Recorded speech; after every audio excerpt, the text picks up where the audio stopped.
Now, although I could get on the top, oftentimes you'll fall off that way. So I'll often bring him over to me and then try to get 3 things happening at once. My left hook comes in, my left hand doggy paddles to take care of his hand, and then my right hand penetrates under the chin.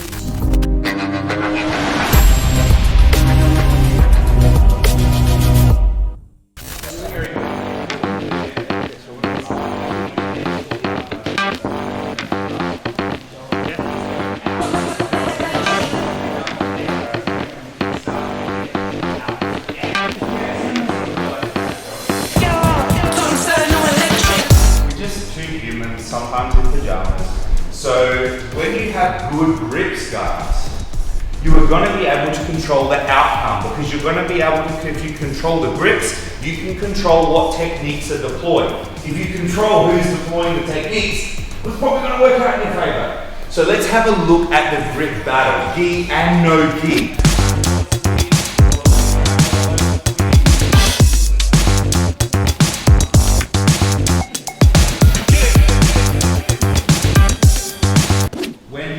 High grip, okay, I get a cross grip and I come under and I latch, and I'm trying to slide this as like a fulcrum as high up as I can, and then boom, and then across. I'm trying to push my knuckles into him here, and I'll hold. You can hold the belt, you can hold the pants, I often hold the latch and just hold him tight here.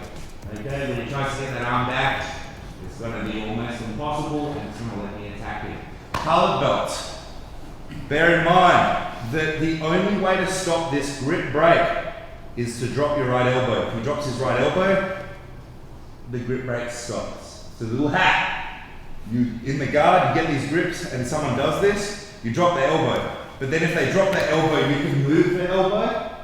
So just understand that that is the game, okay? You guys can understand a bit more tertiary concepts from that. So in no-gi, it's a bit different. So when Greg's on me in no-gi, he doesn't have as many spots to put his hands. So oftentimes it'll just be like on my hip, like this, okay guys? So what you want to do is use 2 on 1 in no-gi, okay? 2 on 1 in no-gi.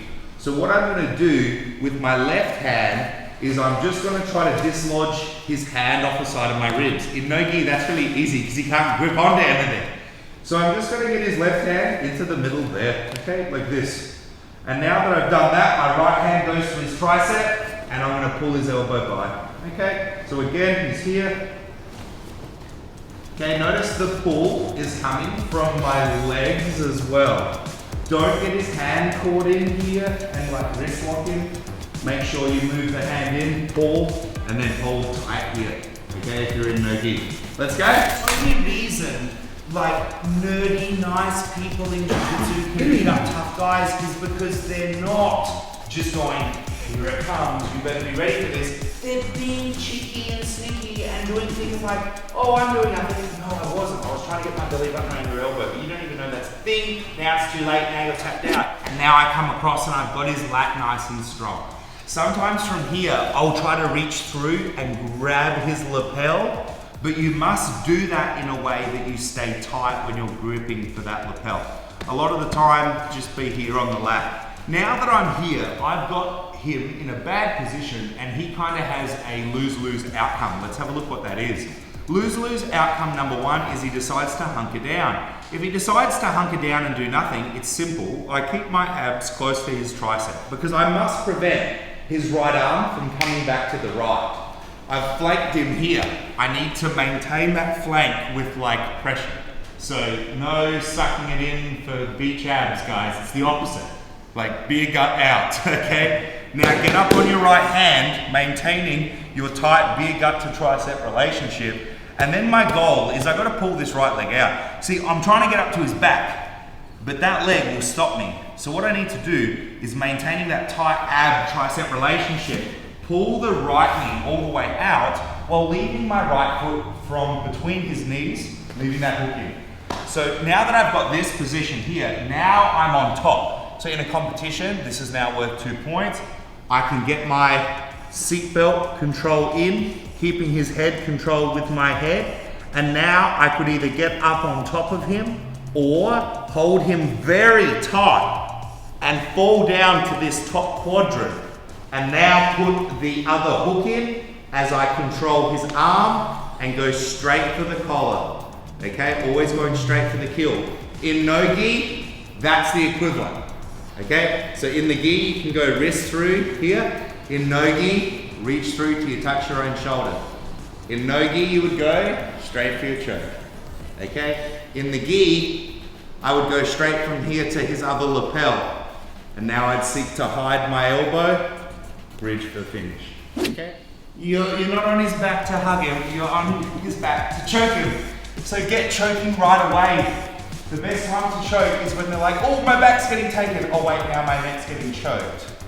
So get them before their defensive awareness is fully on, don't choke my neck. Get them when they're like, oh, he's trying to take my back. Everyone also doesn't want that to happen to them. So what you're gonna get is people that weight you. And it's smart, I did the same thing if you were trying to take my back. So what you guys are gonna get is this time where people will start to weight you. So what we're gonna do is we're gonna move his arm across a different way. Before we were doing arm drags, okay, like this. However, now what you guys are gonna do, gi or no gi, is he's just gonna have his forearms on you and you're gonna hold the back of his head and your left hand can just rest on the outside of his elbow and lower tricep area here. So all I've got is these grips and then I just move my hips across and I push his elbow to the flanking angle here. So look what I'm doing with my hips. I turn them down.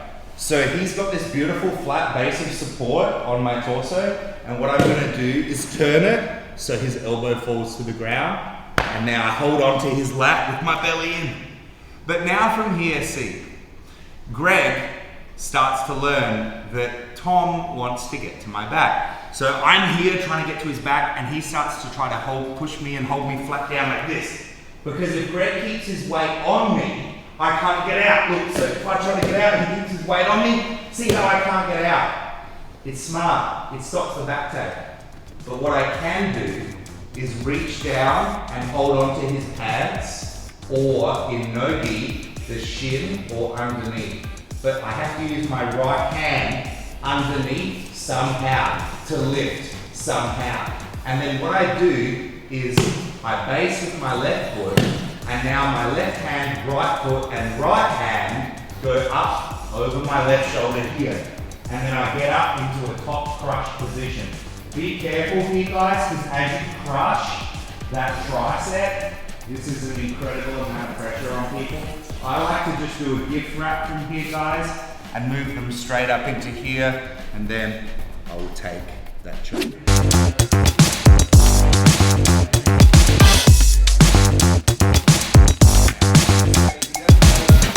When I move his arm across and get to here, this is not hard. We have been over a dilemma today. The dilemma is if he hankers out there, or for instance, wants to avoid the sweep and he leans to his left, then it's easy for me to get my back take, right? Of course, if he puts his weight on me, you can put your weight on me to stop me getting to your back. If he puts his weight on me, he's now given me an easy sweep. Of course, if he defends the sweep, he gives me the back take and we can go all day. Because it's very safe for me from here. Nothing really goes wrong for me from here. But that's a dilemma. What do you call it when there are three options? It's a weird word, but you guys should be able to work it out. Trilemma. What about four? Quadlemma. It's true, you should use these words and not impress your friends. So what you guys can do, you can start adding options to this. So for me, dilemmas are good, but then sometimes he tries to straighten his arms from here and lean back, right? So that's when you want to have a nice, good triangle armbar combo and start bringing trilemmas into the equation too. The other one for the colored belts that I like from a quadlemma point of view is when his elbow goes to the ground here.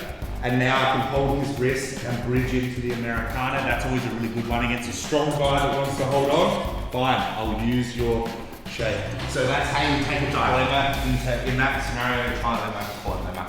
So now what we're going to do, guys, is we're going to start from close guard. So if you're in the gi, you can grip the gi. If you're not in the gi, don't grip people's gigs. All right, don't grip their casual clothes. So have some fun. We start from the close guard. What are the outcomes we're looking for? Well, if I start between his legs, he's going to try to get to my back, arm me, choke me, twist my arms up. And if I get caught out, of course I tap. He can also try to get to the top. I'll be trying to get past his legs, okay? And we're going to do 5-minute rounds. So if you like, start rock, paper, scissors at the beginning. The winner gets to choose whether they're top or bottom in guard. But have fun, guys. It's not about winning today, it's about learning today. Okay? Let's get